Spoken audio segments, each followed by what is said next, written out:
Welcome to our YouTube channel.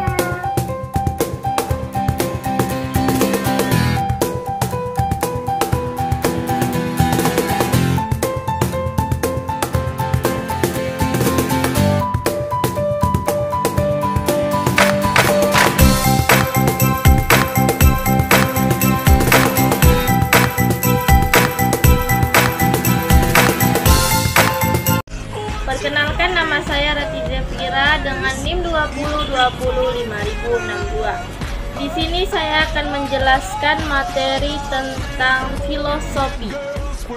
Filosofi paradigma di sini dipahami sebagai pandangan dasar atau asumsi-asumsi fundamental filosofis tentang ilmu.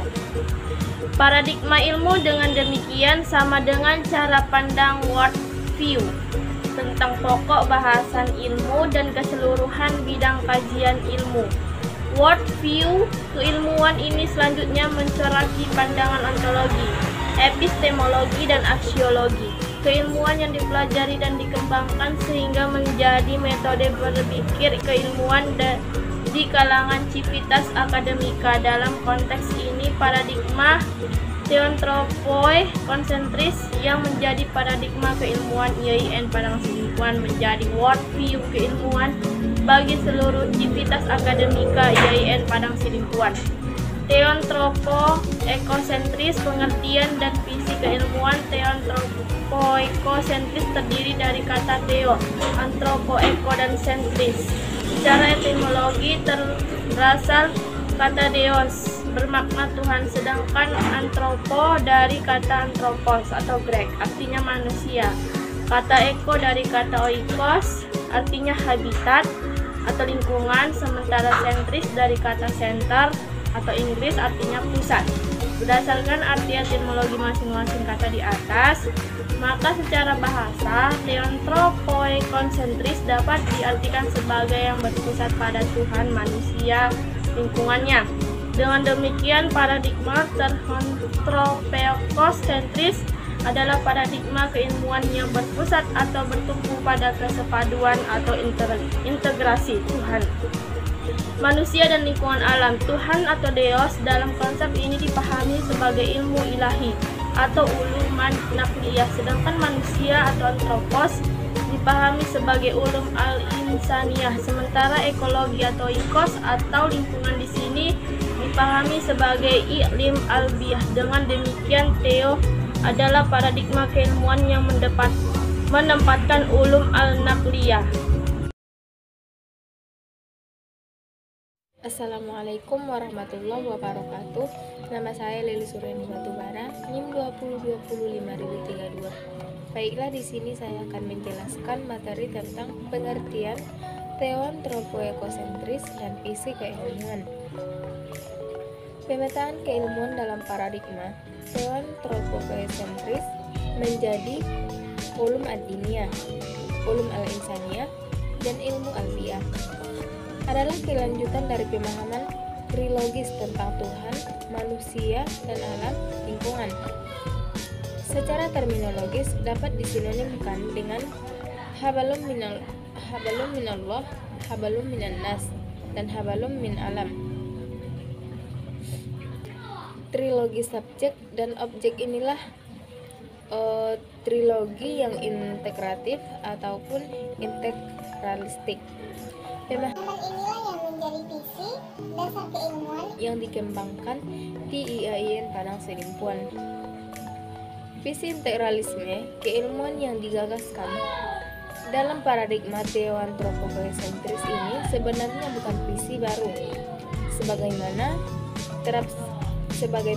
terabstraksikan dalam sejarah intelektualisme Islam telah memiliki oleh para ilmuwan klasik Muslim. Yang pertama, Al-Kindi dalam konsep talfiknya secara tegas menyatakan kesatuan gagasan, pemikiran, dan konseptual antara agama dan ilmu insania. Yang kedua, Al-Farabi juga memiliki pemikiran yang sama. Al-Farabi secara khusus menunjukkan konsep integralisme keilmuannya dalam Ihsa Al-Ulum. Dalam karya ini, ia menunjukkan integrasi teori-teori keilmuan pada 3 bidang keilmuan. Selanjutnya, Al-Khawarizmi, seorang ahli sains dalam Miftah Al-Ulum, membagi ilmu kepada ilmu syairiyah ataupun ilmu ulum, kearaban, fikih, kalam, ulum Al-Quran dan sirah, dan ilmu-ilmu filsafat, logika, kedokteran, aritmatika. Pembagian ini tidak bersifat mempertentangkan, tetapi lebih kepada keperluan klasifikasi dan hierarki pengetahuan. Secara koheren dan konsisten, para intelektual Muslim terdahulu tidak pernah memiliki cara pandang bahwa penggolongan ini bersifat dikotomik, apalagi bersifat konflik. Warahmatullahi wabarakatuh. Perkenalkan, nama saya Sofia Amira dengan NIM 2020581. Baiklah, di sini saya akan menjelaskan tentang integrasi interkoneksi. Asumsi teoris filosofis ilmuwan Muslim terdahulu tentang integrasi keilmuan ini menjadi form di keilmuan yang diusul oleh paradigma. Dengan demikian, meminjam istilah M. Almin Abdullah, ini memadukan ilmu wilayah, hadras, filsafat, dan secara substansi word. Keilmuan yang demikian ini terdiri dari Al-Quran, misalnya Al-Baqarah ayat 126, Al-Imran ayat 190-196 menunjukkan bahwa yang diturunkan manusia, alam, dan seluruh isinya dan fenomena adalah ayat Al-Quran. Oleh karena itu, secara mutlak semua ilmu bersumber dari Allah dan bersifat filosofis. Manusia semesta ayat kauniyah, semesta kontu berpandangan bahwa objek ilmu terdiri dari hal-hal yang inalia. Hasan Lagu menjelaskan bahwa hubungan ayat kauniyah dengan ilmuwan bersifat komplementer. Sementara ayat kauniyah adalah kamus ayat yang kauliyah. Dengan demikian, secara filosofis menjadi pertentangan ayat kauliyah. Ayat kauliyah adalah sama-sama bersumber dari Allah Subhanahu wa taala. Assalamualaikum warahmatullahi wabarakatuh. Perkenalkan, nama saya Serena Robi Basihaan, NIM 2020536, Prodi PGMI. Baiklah, saya akan menjelaskan tentang komplementasi keilmuan. Dalam peta konsep relasi agama dan ilmu, paradigma teontropeo-sentris lebih dekat kepada konsep pengilmuan Islam, yaitu paradigma keilmuan yang tidak memandang curiga terhadap ilmu-ilmu sekuler yang datang dari dunia barat. Ilmu-ilmu sekuler barat diposisikan dalam kritisisme nalar yang dipandu oleh wahyu. Dengan demikian, ilmu-ilmu sekuler barat dan juga ilmu-ilmu sekuler lainnya dari manapun dan sumbernya diterima secara kritis objektif. Al-Quran dan Sunnah dalam konsep ini secara paradigmatif diposisikan sebagai grand teori pengembangan ilmu. Dalam praksis keilmuan, selain sebagai grand teori, Al-Quran dan Sunnah juga dipandang sebagai sumber ilmu pengetahuan. Sebagai sumber ilmu, maka Al-Quran dan Sunnah diyakini sebagai sumber bagi gagasan, konsep, dan teori keilmuan. Tentu saja secara metodologis dibutuhkan interaksi dialektis yang intens antara Al-Quran dan Sunnah dengan kekayaan intelektual manusia dan kekayaan rahasia ekologis. Pada tahap seperti inilah paradigma teontropeo-sentris menunjukkan bentuknya dalam kerja keilmuan. Meski demikian, secara hierarkis, Al-Quran tetap menempati posisi sentral dalam pengembangan ilmu. Jika diibaratkan dengan sistem tata surya, maka ilmu-ilmu ilahiyah, ilmu-ilmu nafsiniyah, dan ilmu-ilmu ekologis berposisi sebagai planet yang disinari mengitari matahari. Assalamualaikum warahmatullahi wabarakatuh. Nama saya Siti Istiqomah Ritonga, NIM 2020580, jurusan PGMI semester 3. Di sini saya akan menjelaskan mengenai materi saya.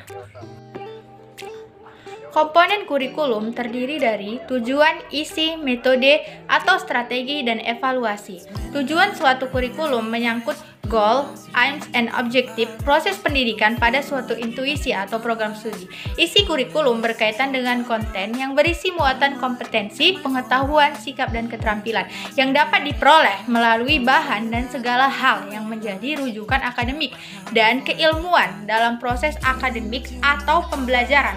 Metode dan strategi kurikulum berurusan dengan pendekatan, metode, dan teknik dalam implementasi kurikulum. Sementara komponen evaluasi berkaitan dengan pengukuran dan penilaian proses dan hasil akhir penyelenggaraan pendidikan. Komponen tujuan-tujuan jangka panjang penyelenggaraan pendidikan di IAIN Padang Sidimpuan adalah membentuk sarjana muslim unggul dan kompetitif melalui penguatan kompetensi akademik dan keilmuan yang integratif yang ditandai dengan penguasaan yang utuh dan menyeluruh terhadap ulum ad-diniyah, ulum al-insaniyah, dan al-albiyah. Dalam istilah lain, melahirkan sarjana lulusan yang memiliki kecakapan terpadu antara teologi, antropologi, dan ekologi.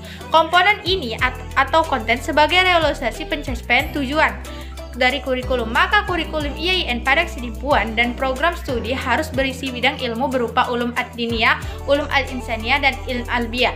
Dalam lingkup mata kuliah, maka setiap mata kuliah harus berisi konten perkuliahan yang mengintegrasikan ketiga bidang keilmuan dimaksud. Sebagai contoh, pada mata kuliah statistik, setidaknya harus berisi materi berupa contoh-contoh dari bahasa keagamaan, sehingga statistik meskipun kontribusinya kecil dapat membantu pembentukan skema pengetahuan yang integratif pada mahasiswa.